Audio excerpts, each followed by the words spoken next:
Hey guys, it's the Metal Blade 5. The 4-year wait in general, the 11-year wait for a brand new game, and the 19-year wait for a new 2D game is finally over for all the Metroid fans that have been following the series for way longer than I have. Metroid Dread is here after its own long wait for development behind the scenes. I've already talked about my thoughts over the game's announcement, so there's no need for me to say it again here, but between then and the release date, my anticipation for it grew even more. In large part due to how much Nintendo themselves were hyping the game, in turn raising my confidence for it when I already had no real doubts of it. As well as it further sinking in how this is a continuation of Metroid Fusion, so we now get to see what happens after the point the timeline ended. It's exactly the same scenario as Devil May Cry 5 of finally continuing from a long, unfollowed-on ending. And I know how good that turned out, so similar hopes carried over to Dread. Even with the obvious horror vibes they were building up and my wimpiness when it comes to those things, I still couldn't wait to play it. So after its release and getting my hands on it, I took an escape from the things stressing me at the minute that I can't name for the result of being mutilated by toxic people, for a different form of stress. My play sessions of Dread lasted way longer than I intended them to due to the quick and continuous progression making time fly, and I beat the entire game in just 4 days, with a final playtime of 8.5 hours, which is a really bad time for a 2D Metroid. That entire experience was absolutely crazy, spanning across all manner of the emotional spectrum, and as such, I wanted to recount the ridiculous events and reactions I had throughout that time. The exciting ups, the frightening downs, and the insanity and spoilers in between. Following on from yet another sequence of Samus losing all her upgrades from the last game, but this time without any real explanation, we get thrown straight into it. You have the whole maze-like planet to explore with your current abilities, starting from the deepest depths to the ultimate goal of reaching the ship on the surface. And that goal, alongside the other objectives that pop up with priority throughout the game, remains a very consistent focus on the beaten path. It's a little difficult to explain in words, but as I played it, I got the feeling that the map and progression is structured in such a way that you're always directed on where to go. Mainly from the areas that are inaccessible until you get a later upgrade, and where your newly obtained upgrades take you as you perform the little practice session. But you still have the ability to sidetrack and explore elsewhere with what's initially available. This is kinda similar to what Fusion did, even down to Adam telling you your objectives, but I also saw it as an improved version of Other M's approach, as odd of a comparison that is. It can certainly feel linear if you just follow the path the game encourages you to go on, and I somewhat fell for that too much as I overlooked a lot of collectibles on my initial visits to most areas, but it still has all the non-linear exploration the series is known for, without all the hand-holding either. I was able to blast through most rooms I first entered as opposed to the snail's pace I tend to do with most of the other games. Very rarely getting stuck, which even then was mainly due to me temporarily forgetting that beam blocks exist, which certainly kept me in a high during all the sections where you're allowed to go fast. In contrast, the slowly creeping anxiety and titular dread came the rest of the time thanks to the EMMIs. I fully anticipated all the paranoia I'd expect from these sections, but plenty of unexpected emotions propped up as well. I said it before, and I'll say it again. The EMMIs are the SAX on steroids. While the SAX was also an impossible to defeat enemy that you had to run away from when encountered for most of the game, in comparison, it was far easier to maneuver around. For starters, while attempting to fight the SAX was suicide in Fusion, you could at least slow it down a tiny bit with your shots if it were to start catching up. Meanwhile, EMMIs are completely invincible and immune to all weapons save for the Omega Cannon that is single use per EMMI. Similarly, while the SAX would do a shit ton of damage to Samus in the early sections if struck, you could maybe survive 1, possibly 2 hits if you're lucky, and then you get the better suits and ideally more energy tanks to help you survive better. But with EMMIs, regardless of your suit or max health, coming into contact with one is instant death, with only a tiny window of opportunity to escape. But the greatest of all differences is how you bypass them. Simple stealth was enough to avoid confrontation with the SAX, and when confrontation was mandatory, you had to haphazardly flee, which eventually had a scripted ending point to bring you back to safety. When dealing with EMMIs, simple stealth isn't an option, since they can detect Samus's presence just by her moving within their general vicinity. Afterwards, they will head straight to her location to try and spot her, and if they do, that's when the chase begins. And this isn't a straightforward runaway sequence with a scripted ending. You have to run around the entire EMMI section trying to lose them before they can catch you. And when they're in pursuit, the doors leaving the sector shut, preventing you from escaping before they lose sight of you. You're effectively trapped in a small box trying to dodge a cheetah before you have an opportunity to escape or fight back. And even in the latter case, they bolt straight for you when you have the means to do so. That's not even factoring in the other ways the designers try hindering your escape, like the water in Gavaran before you get the gravity suit, meaning you move as slow as molasses, and the blue and purple EMMIs being able to stun Samus and shoot at her respectively when pursuing her. And when I do factor them in, they suck. The one upside is that they cannot leave their sectors, so every time I got out, I could breathe a sigh of relief and calm down, which most of the time came from me saying nope and immediately leaving the way I came. But every time I entered, my heart would start racing, my muscles would grow tense, and I think I shook a bit not knowing if I would make it out alive, which only got amplified by the disturbingly creepy music and their beeping sounds in the background. But it made the process of getting the Omega Cannon for each one and fighting back all the more satisfying. Even with the first proper EMMI you face, I was like, yeah, it's payback time, you.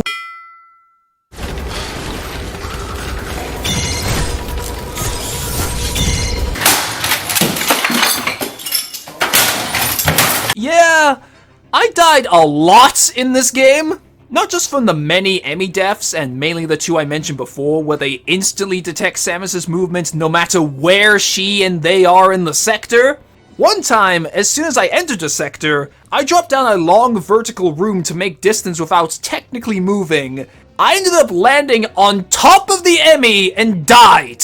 But there were deaths in plenty of other instances as well. Cause even though I don't consider myself that good at 2D Metroid, I can recognize that this game is genuinely really hard. Most of the bosses and some of the mini-bosses I died at least once to. And with the former, there were a few where it took several attempts for me to get down their attack patterns and react accordingly, only to make a bit more progress and die again to rinse and repeat until I finally won. Namely with Kraid, and I don't even know what the hell Kraid is doing on this planet, where those apples that bounce out of his stomach really trip me up on early attempts and do so much damage for some reason. And to a lesser extent his punch to the magnet panel when I didn't know the reaction time straight away. But it was especially apparent in the Experiment Z57 boss fight.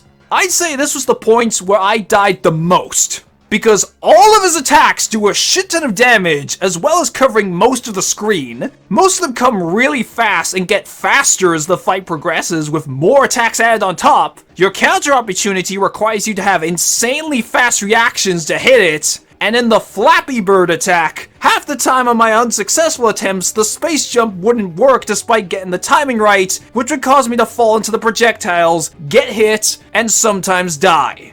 It's a cool boss fight, but it also made me really pissed with all the difficulty clauses that got added on. And even for a hard game, it felt almost like you had to get punished just to understand how the boss works. But when I wasn't getting my ass handed to me, I was doing the same thing to everything else thanks to the upgrades, and I love how they executed them. Most of the returning ones work in the same way they're known for, and they weren't broke so they didn't need fixing and feel just as good. Though I was surprised to see a bit of a mix-up in the order of which upgrades are found. Like, the Wave Beam is one of the last upgrades you obtain when I can remember it appearing way earlier in previous entries, and not having it for so long made me realize how much I relied on it given the numerous times I was locked out of parts of the map because I couldn't shoot through walls. That same feeling was at its strongest when it came to the gravity suit. With how much water they throw at you beforehand, it made it feel like an eternity to finally getting it, even though it's probably not any longer than the other games. I felt pure, unimaginable joy and freedom once I found it and was now able to run through water and lava no problem. I also love how they brought back the super missiles functionality from Fusion of it being a power boost for the regular missiles rather than having separate ammunition. I much prefer this approach since I don't have to fiddle around with toggling between all the ammo like I mainly did in Super Metroid, and pretty much every Metroid player upon reaching a boss just used all their super missiles until they ran out and switched to the regular ones anyway, so this cuts out the middleman as well. But I have the same praises for the new upgrades since I love all of their concepts and executions too, with the one I use the most being the Phantom Cloak. For the longest time, I thought an invisibility power in Metroid would be cool if done well, and that's what they did. You move slower, it drains Aeon faster when you move or fight, and it starts to drain health when you run out of it. But it was a constant lifeline I relied on for all future EMMI sections since it prevents you from being detected at all. Once again, with the two that detect you anywhere, I basically had to stay invisible the whole time to get through, as otherwise they would just find and kill me. Though in one case, after dying dozens of times while using the cloak, I just brute force ran through it to experiment and succeeded on my first try. What the fuck? On the subject of Aeon abilities, there's also the Flash Shift, which in hindsight I probably didn't use as much as they intended outside of when it's mandatory, but I loved using it to pseudo speedrun certain rooms and zip past tougher enemies I didn't want to bother fighting. Then there are more power-ups for previous upgrades like the Cross Bomb to make plus-shaped explosions that destroy multiple blocks to speed up the bombing process and cheat the pitfalls and bomb jump technique, which I didn't even catch at first for the tutorial room and had to use a guide to get out, as well as the Storm Missile. On top of looking and sounding cool, you expend 3 missiles per shot to deal 3 times the damage at potentially multiple targets in rapid succession. The fun additions to combat and exploration these upgrades provide, combined with the returning ones, made me have a blast using most of Samus's arsenal, with one of the exceptions being my love-hate relationship with the speed booster present here too. Love being able to ram through everything, but hate how many of the Shine Spark puzzles require almost godlike reflexes continuously to succeed. As the upgrades allowed me to explore more and thus progress through the game, I also got to the big plot dump from a Chozo. The impact of this meeting was slightly weakened by Quiet Robe appearing in the trailers, but in the moment it still felt surprising because I thought the Chozo were all dead. Before this game, I never expected to ever encounter one. After them only being mentioned, referenced, and appearing in flashbacks in the previous games as if they were some fabled legend, actually seeing one in the flesh felt very surreal. The entire scene felt surreal to watch, even down to the detail of having them speak in their alien language, which I really appreciated, as well as learning about Ravenbeak and his plan, to use the EMMIs to extract the Metroid DNA from Samus's body and use that to create an army of clone Metroids to conquer the galaxy.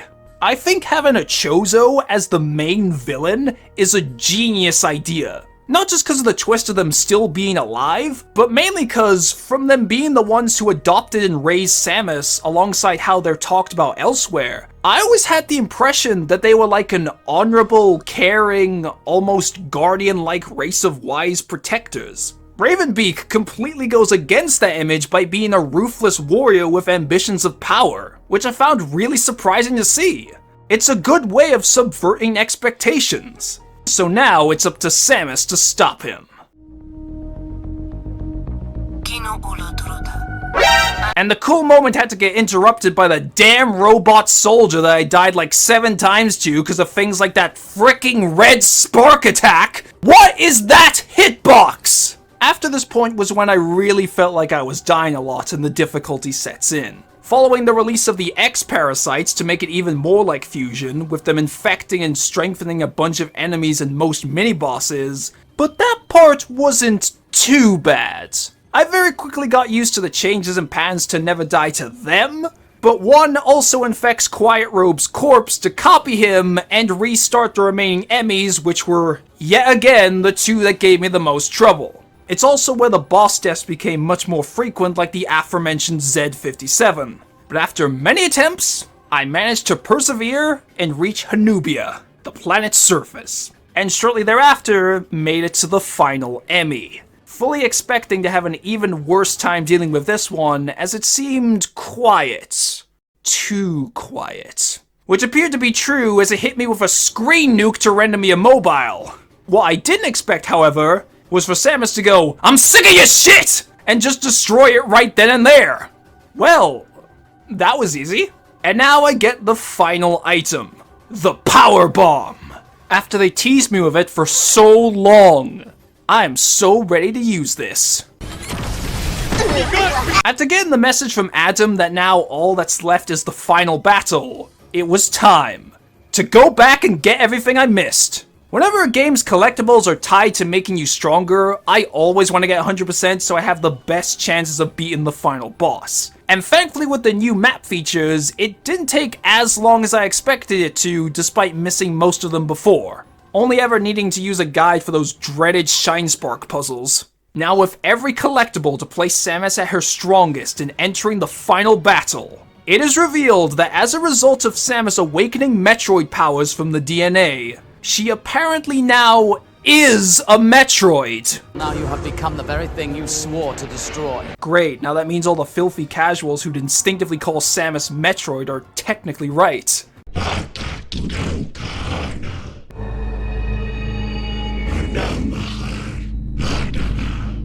Huh? In the fight against Ravenbeak, I was so glad I went back for those upgrades, cause I absolutely needed them. Most of all the energy tanks, as with less health, I certainly would have died a lot more on this, but having more missiles as well was something I almost entirely relied upon.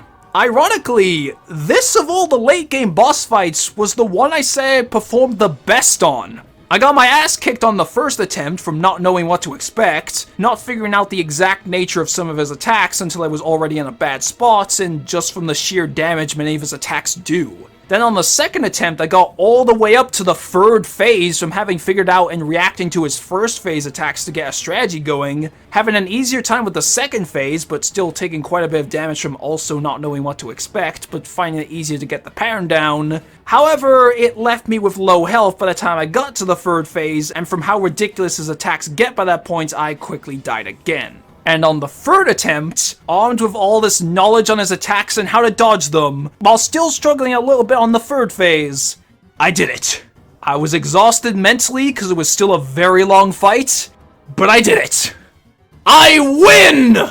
Well, sort of. They had to sneak one more death in for a fitting conclusion, as upon the sequence of facing down the infected, half-crayed Ravenbeak, I was pressing the fire button, but it wouldn't do anything, and only realized at the last second that you can only charge shots in this moment. So doing the sequence correctly to finish him initiated the classic moment of "The planet is exploding, you have to escape!" with possibly the tightest time limit in the series. Partly due to getting a little stuck at one point, I made it to the ship with about 10 seconds left. Then we get an ending that I found very odd. So the ex-copying Quiet Robe just shows up and flies into Samus to be consumed so that she can control the Metroid powers and fly the ship. Like, you were evil before, so why are you suddenly helping us? The planet explodes and it just ends. That was it? I know that isn't unusual for the 2D games, but with this one having a more fleshed out story, I was hoping the same would apply to the ending. Not gonna lie, there were plenty of moments in my playthrough where I got really frustrated over all the deaths, but I still had tons of fun with it from all the things I liked about it, which came in all the areas that count and done extremely well too. And it did occasionally provide that feeling of satisfaction again from overcoming those challenges. I think Dread is a great game. The only big criticism I have, and it doesn't even have anything to do with the game itself, I think it should have been sold at a cheaper price, since it is still a short game. You're paying about 50 quid for something that can easily feel over and done with very soon. And when you're someone like me who doesn't often replay games, that matter is more noticeable. I also would have liked some kind of alternate ending or ending screen for getting all items or finishing fast enough, rather than that just being tied to the gallery, but that's more of a nitpick. If anything, the ending makes me really want to see where the story will go next now that Samus is a Metroid, and what kinds of external consequences that transformation will bring. Hopefully it won't have to be another 20-year wait for that question to be answered. Well, in the meantime, I guess I did unlock hard mode upon finishing it. No.